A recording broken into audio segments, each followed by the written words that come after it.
Hello on this sunny day. I'm James, the grumpy petrolhead, and we're going to have a look at this 1929 BSA side valve, why we bought it and why is it so much fun.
In around 2009, having been a member of the Vintage Motorcycle Club and having a few old bikes, not this old, me and a friend of mine were volunteers on the Banbury Run, and our job was to push bikes up Sunrising Hill.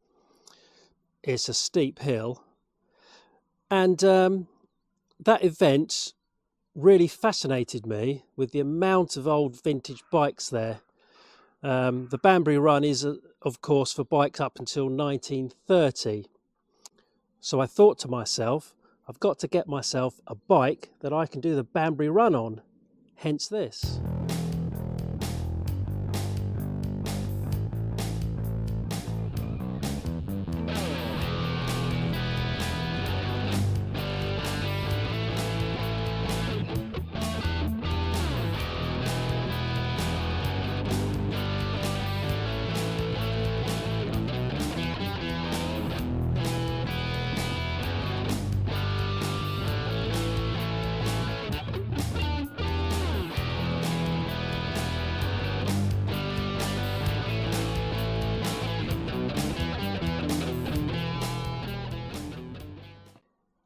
It's 1929 and you've just got your new BSA motorcycle and you need to know how to operate it, as I did when I bought the bike.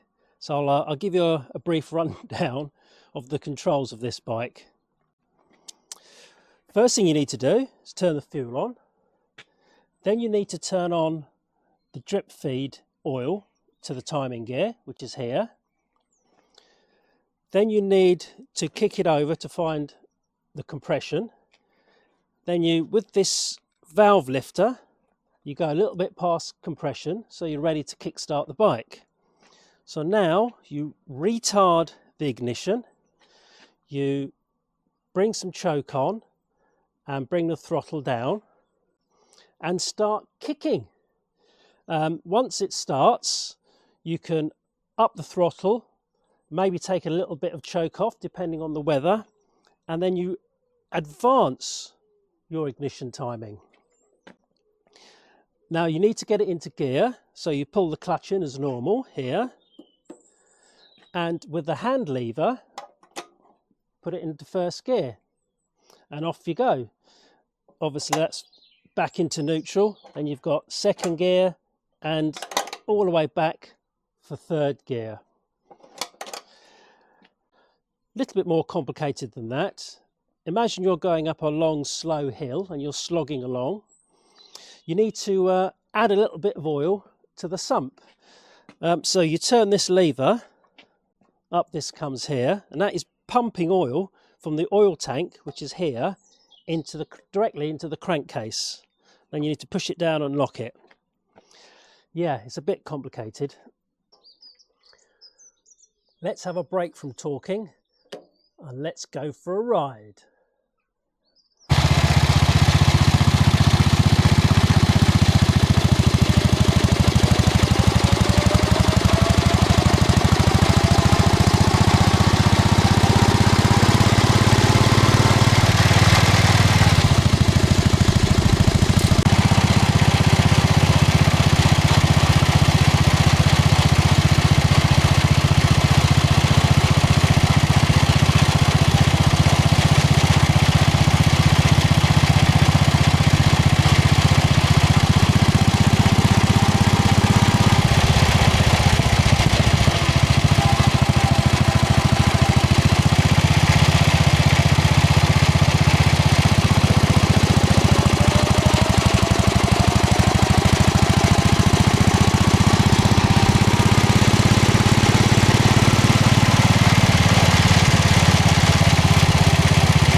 Something I've often wondered about is the number plate on this, starting with SV. I quite like it because to me it says side valve, but I've seen a number of other vintage vehicles with SV on them, and I'm wondering if it's something to do with the re-registration of the bike. Because we don't have much history on this bike, and I guess it's been re-registered at some point, is that something that that happens with when a bike is re-registered? It tends to get this number, an SV number. If anybody knows, be great if you could let me know in the comments. Thank you. I was in the local cafe the other day and I was wearing this top, and this commendably grumpy old gentleman said to me, "Oh, but you don't know what that stands for?" And I said, "Yeah, I do." I said, "It's Birmingham Small Arms." And I could tell he was impressed. So he retorted by saying, "Oh, right, so have you got one then?" And I, with pleasure, was able to say, "Yes, I've got one. I've got a 1929 BSA." And I think from that point, he did start to warm to me. As I understand, 1929 for BSA was the first year of the saddle tanks like this, which is what we're used to seeing today. The tank goes around the top frame, whereas the previous years, the bikes were the flat tanks, where the frame, as it splits in two, the tank went underneath the top frame. In 1929, you had a choice from BSA of a few models of 500cc. There was a couple of side valves and a couple of overhead valves. This one was, I think, really the base model, if you like, the S29. And there was another side valve 500 model, which had a enclosed valve gear, which is the deluxe. And then there was a couple of overhead valve models, one being the sloper engine, where it's inclined forward engine. This machine would have cost you £46, and that would be without any lights. They were extra if you wanted to go out after dark. It's 2011, and I'm now on the start line of the Banbury Run on my trusty BSA. And it is very exciting. There's hundreds of vintage bikes all around, and a cacophony of noise and smoke and smells, and it really is a sight to behold. So for those who don't know, the Banbury Run is for pre-1930 motorcycles, and the idea is you have to get to a checkpoint at a certain time, not before and not after. So it's not exactly a race, it's like a timed event. So off I go on the bike, and with the fear and trepidation of Sunrising Hill. But fortunately, the BSA flew up it easily. I did have to go into second gear to get up the hill, but it was no drama, and it made the hill no problem. And I do believe for some of the older bikes, there is a course that avoids the hill. So I'd finished the run, and afterwards there's a big awards ceremony at the end. So we trotted along to go to the awards ceremony, and to my great surprise, I was called up because I'd won a gold star. I actually got to the time points at the correct time, so I was very pleased about that. And then I went and sat down again, and shortly after I was called up again, and I won another prize for being a newcomer to actually get a gold star, and so even happier. And then I sat down again, and shortly after I got a third prize, and I believe this one was for the youngest person on the day to get a gold star. So what a day that was, quite something to remember. My pal's late father did the Banbury Run many years ago. So the following year, I lent my pal the trusty BSA so that he could do the Banbury Run, which he did. Only, I think it was halfway around the course, he phoned me up and tentatively explained that the bike had nipped up. So I said, don't worry, let the bike cool down, give the bike a couple of pumps of oil, and if it frees off, you'll be fine. And luckily, that's what happened. The bike was fine, it did free off, and he could carry on. And to this day, the bike's never been a problem since. It's always run lovely, except when you want to start it.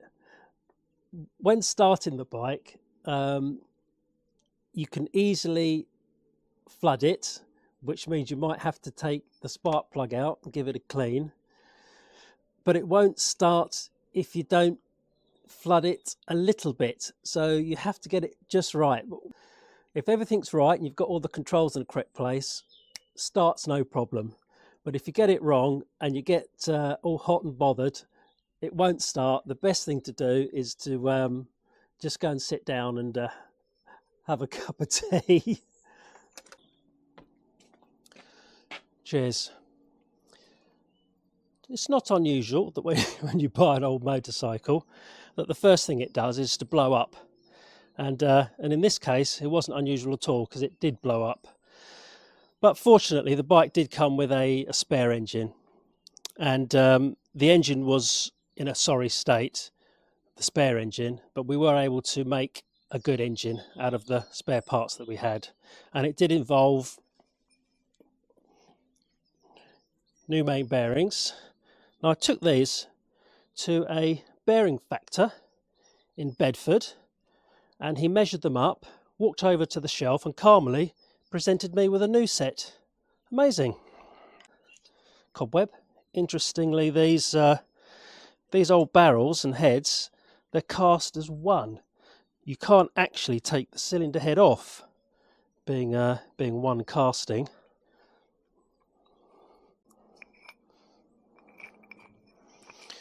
What I found interesting about this engine is that the gudgeon pin doesn't have circlips to hold it in. It literally has these little sort of brass bobbins that just sit in the end either side. I think the thinking was that the material for the bobbins to stop the gudgeon pin going backwards and forwards was softer than the material in the cylinder walls. And literally that's how it works. I have to say the overall experience of owning this bike has been brilliant fun. And it is slow. You don't so much accelerate as gather speed. You have to plan ahead for hills, and the brakes aren't brilliant.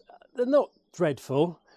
Typical vintage bike, you rely more on the back brake than you do on the front, but it's never got me in trouble.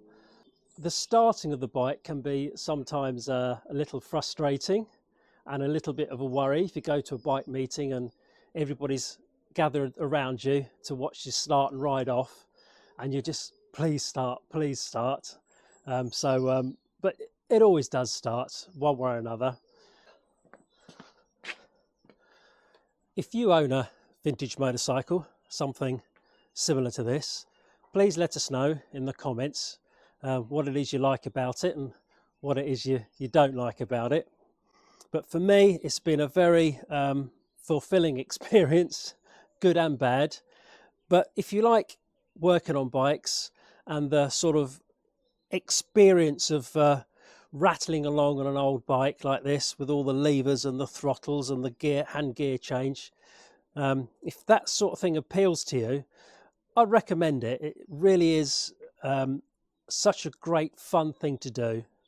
So I hope you've enjoyed this video, and next week on the Grumpy Petrolhead we're going to be having a look at this 1926 Ford Model T Speedster. So if you're interested in that, please stick around and hopefully we'll see you soon. Cheerio.